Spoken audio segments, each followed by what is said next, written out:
Hey everyone, and welcome to Business Boutique. I'm Christy Wright, and today we are talking about self-care. Now y'all, this is a really fun topic because it's so important, and it's one of those things that we know in our mind we should do, we just don't do. Now, I want to start by giving you an example of something that I realized about 4 years ago. So my son Carter was born in January of 2015. And the moment this baby boy came into the world, the moment he made me a mama for the first time, I experienced something I'd never experienced before. This baby, this tiny human, became my entire world. He consumed every thought that I had, every concern that I had. I revolved my entire world around this perfect little baby all day, every day. It was feeding and is he okay? And does he need to sleep? And does he need to swaddle? Does he need a passy? What does he need? Does he need me? Does he need to play? Does he need tummy time? All day, every day, you are consumed with taking care of this perfect little bundle of joy that you love more than you ever knew you could love anything or anyone in the entire world. Now, becoming a mom, whether you adopt a baby or you have nieces and nephews that you feel like you get to be mama to, regardless of how you mother, when you experience being a mom, you also experience something else. And this may sound negative, but I don't mean it to sound negative. You lose a little bit of yourself. You become a different person as this mother, and you now identify as a mom, and oh, my whole world revolves around this little person. And in the process of taking care of them, in the process of loving them so much all day, every day, you lose a little bit of yourself. You start to forget about the things that you used to love before they were here. The things that gave you joy, the things that gave you energy, the things that made you feel rested. Sleep becomes a distant memory for many, many years, and your whole world revolves around this tiny person.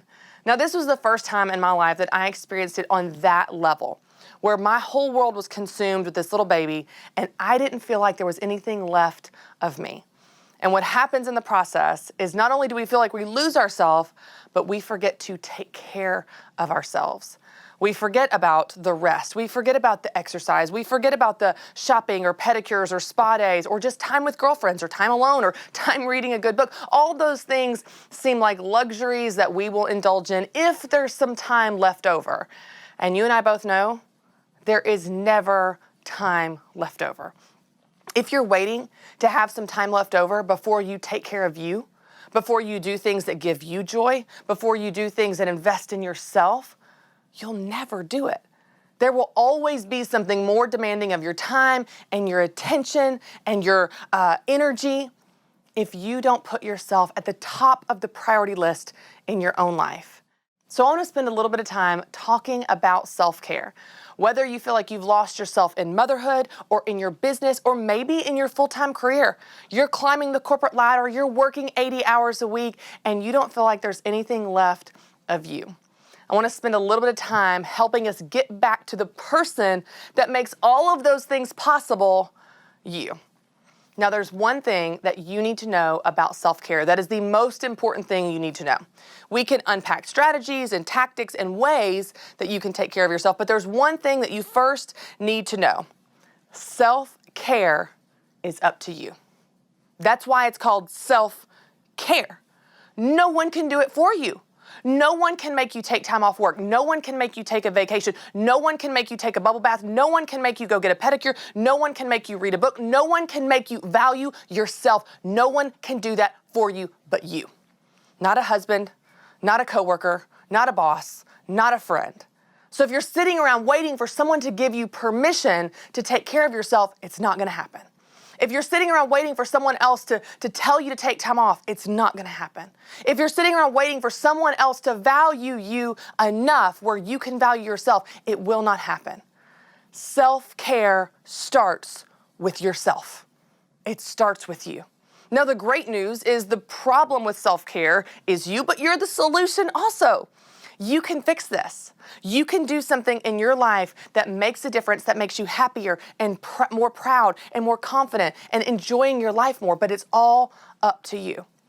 So let's start with this tough love truth that if you feel rushed and run ragged and run down and busy and burn out and grumpy and resentful and unhappy in your own life, It's probably because you have not taken care of you. And there's only one person in the entire world that can fix that. You. Self-care starts with you. No matter how much someone wants to take care of you, no matter how much you want them to take care of you, no one can do this for you but you. Let me give you an example. No matter how many times my husband tells me I look pretty, if I don't feel pretty, I don't act like it. It all starts with you. And when you feel bad about you, you feel bad about everything else too. Now, I want to tell you, loving your children more than life is a wonderful thing. That's a normal thing. But it's still okay to want more for your life. And working hard in your business and climbing the corporate ladder, those are not bad things. It's not a bad thing to have a busy season. But you've got to stop putting everyone else first and then resenting them for it. You've got to stop living your life like a doormat and then wondering why people are walking on you. Because you made the choice to live like that. You made the choice to let everyone else run the show and you put yourself last. But I also want to remind you that when you do this, when you put everyone else first and you use this Mother Teresa martyr syndrome of living this life like, oh, well, everyone else is just more important, but you end up grumpy and unhappy and rushed and running ragged and resentful, where you're carrying around anger in your heart, you're not the only one that loses. Everyone does. Everyone around you loses. Your husband loses. Your kids lose. Your coworkers lose. Your clients lose. Your team loses. Everyone loses.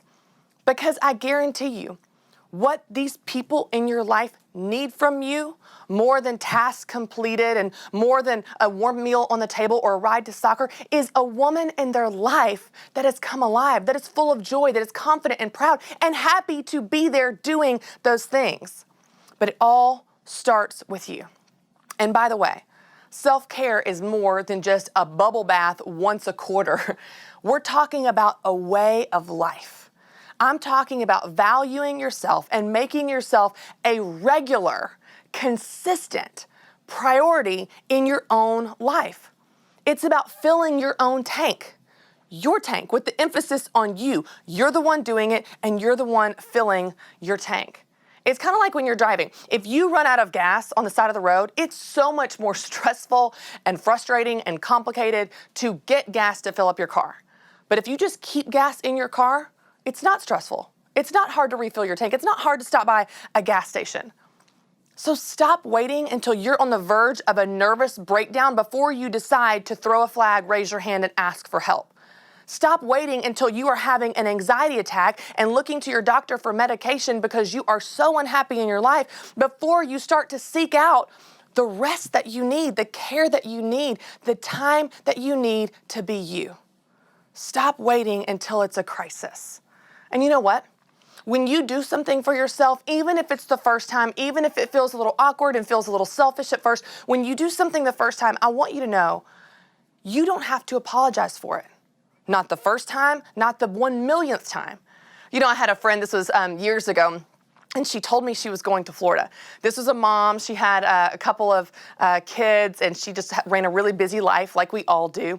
And I remember her telling me, yeah, I think I'm going to go to Florida with the girlfriend. And immediately, y'all, she goes into this long list of reasons of why she needs to go, of justifications of why it's okay to go to Florida. Yeah, I'm going to go to Florida with a girlfriend, but I've just had a really, really hard year, and we've had some struggles in our family and health struggles, and it's just been a really hard year, and work's been really hard, and I feel like I just need this. I need this to recover. I need this to recoup. I need this. I was like, you don't have to explain to me. You don't have to have a list of reasons. You don't have to have your checklist of what validates your trip to Florida. You can just say, I'm going to Florida because I want to go. Because I like the sun. Because I want to feel the sand in my toes. I went 2 weeks ago and guess what? I'm going again. You don't have to explain your choices to anyone. You don't have to validate and justify making a decision to take care of yourself. Now, of course, if you're going with a girlfriend or leaving your business or leaving your spouse, you need to be on the same page with the responsibilities before you head out of town. But if you decide to do something for yourself, you don't need to justify it. But you know what I noticed in my conversation with my friend? I don't think she was justifying it to me. I think she was justifying it to herself. I think she had such a sense of guilt that doing something for herself was so selfish that she had to point to this list of reasons of why she needed to go and it was okay for her to go. I want you to know you don't need to have that list of reasons.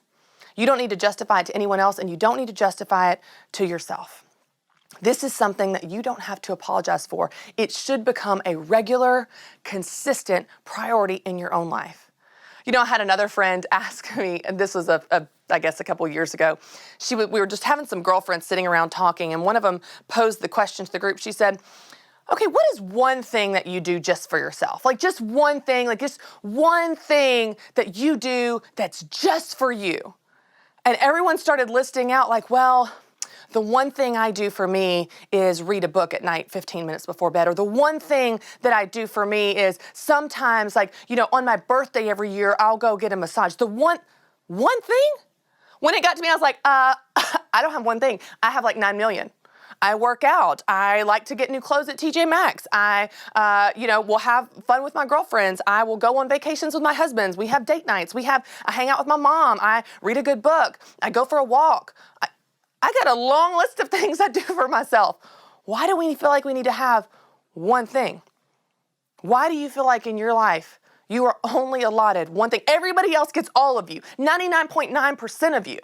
Your work, your business, your kids, everybody else gets 99 but you're allowed to have one thing that's just for you. Let me tell you, friends, you can have a lot more than one thing.